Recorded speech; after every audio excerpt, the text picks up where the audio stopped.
So the short one. So this one. Let's see what it is.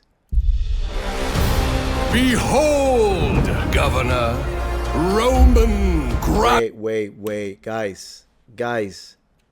Behold, Governor. The statue is painted. The columns are painted.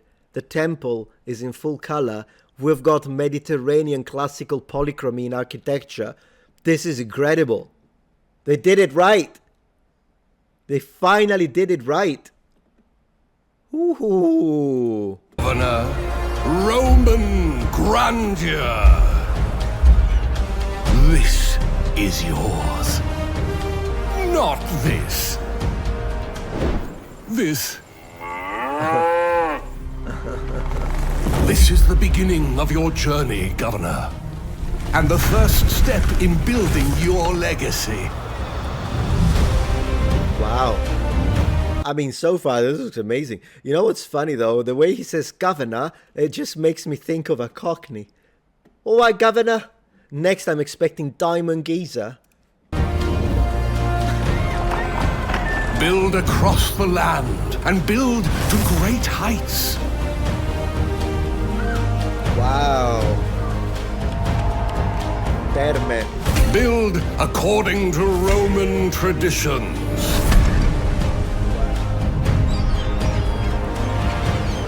I'm getting this one for my birthday. Don't care when it comes out. Build as far as the eye can see. Build a thriving economy. Oh yeah, that's Italy, all right. That's Central Italy, all right. Look at all the vineyards. Man, this looks good. Roman Giza. Yeah, that's what we need. Roman Giza. Build a strong military.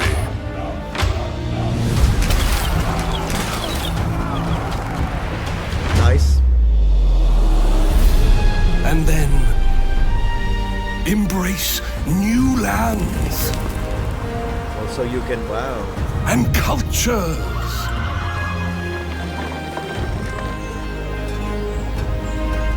This is all good. Like, that actually gave me a little bit of... Man, that's so funny. All right, next.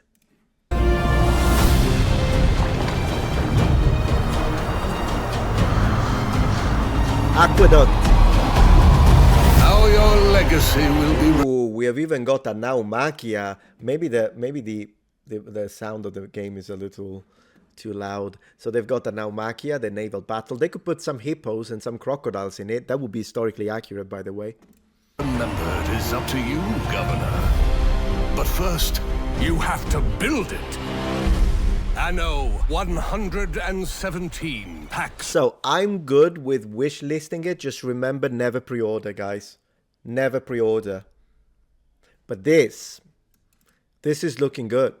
This is looking really good. Let me see. Wow. I want to watch a little bit of gameplay showcase. I won't watch the whole thing, but let's watch a little bit. Jump ahead, I guess. What am I jumping? So you wish to be a Roman governor? Of course I do. Congratulations. The emperor himself has deemed you worthy to take charge of these lands. Okay. Once struck by disaster, they're now ready for new leadership. Your leadership. This 100% looks like Central Italy.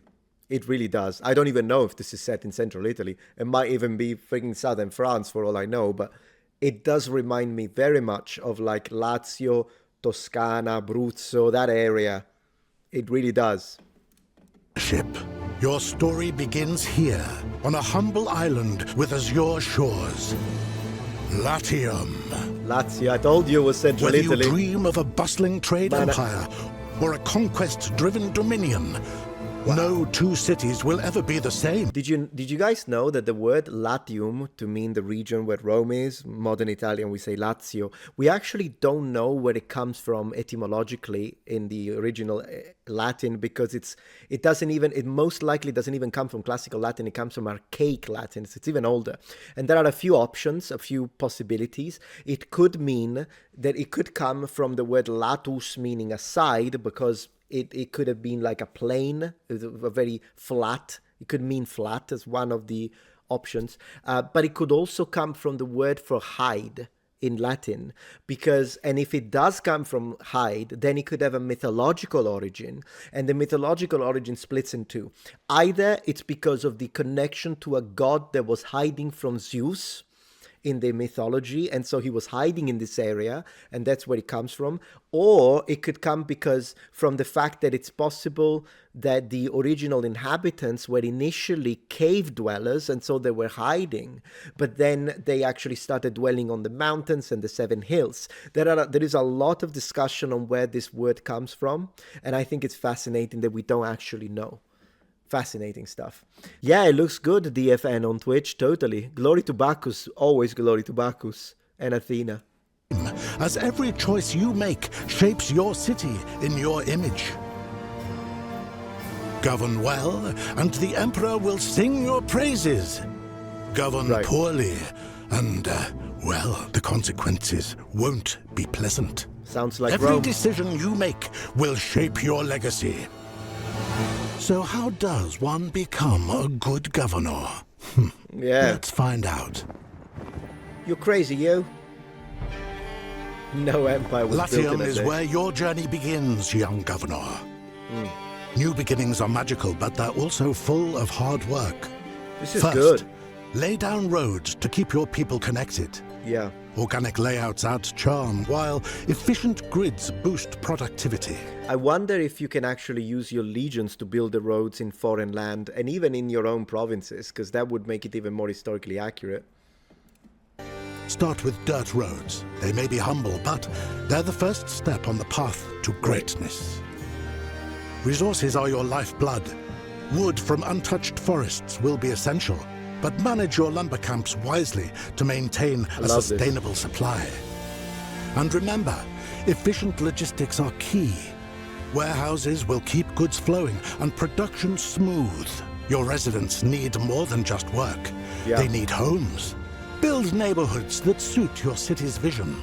There are still plenty of areas in Italy where the structures and houses still look like this, by the way. This does not look... I know it might look old and old school to you and like even ancient, particularly if you live in a city with skyscrapers, but particularly in the rural areas and some sections of some towns as well, they still look like this to this day. It's drive income and population growth, while taverns keep spirits high. Typical mechanic. And mind the fire hazards, especially the bakeries. Bakeries? Fires are practically a Roman tradition. Cursed tavern. Just be mindful of your city's layout. Residents will love lavender's sweet scent, but they won't be so fond of the pig farm stench. I see. Balance charm and profit wisely. A governor must also live among the people. Establish your own villa as a sign of stability and leadership. Meet your people's needs and they'll advance. Unlocking... Same in Portugal? I would imagine so. I mean, very, very Latin culture. You're like cousins, aren't you? A bit like the Greeks feel like cousins too. New industries and opportunities. This is incredible. Thank you, Riverfront. A resilient economy is vital. Stockpile resources and prepare for challenges, as not every island will yield the goods you desire. Trade is key to securing essential items, but keep an eye on rival governors. Not all share your vision of cooperation. No, they don't. Diplomacy may seem wise, but some rivals favor force. Protect your trade routes with armed escorts and fortified ports. And beware of pirates. A well-defended harbor keeps your goods safe from thieving. Believe it or not, the Romans actually did acquire pirates after they conquered some areas and some towns that actually were famous for piracy. And so, of course, they acquired all the ships and they acquired the pirates. And these pirates, usually when you think of naval piracy, you don't really think Roman. But you know who did? Alexander the Great. We actually have a letter where Alexander the Great himself complains about Roman pirates. So fascinating, isn't it? You never really think about it, but it's a thing. I mean, the Roman Navy already existed before the major conflict and clash with Carthage. The idea that the Roman Navy was created from out of thin air is a myth. During the Punic Wars. It's a myth that's been debunked already. The funny thing is, it's a myth that is based on something that was said by the ancients, but then the same ancients changed their mind and tell us, no, they already had a navy before. They strengthened it during the conflicts with the Punic Wars for obvious reasons. But yeah, no, they did have a naval presence. Absolutely. They weren't as strong as the Carthaginians, but still they existed. They were a thing, and they're mentioned in the sources quite a few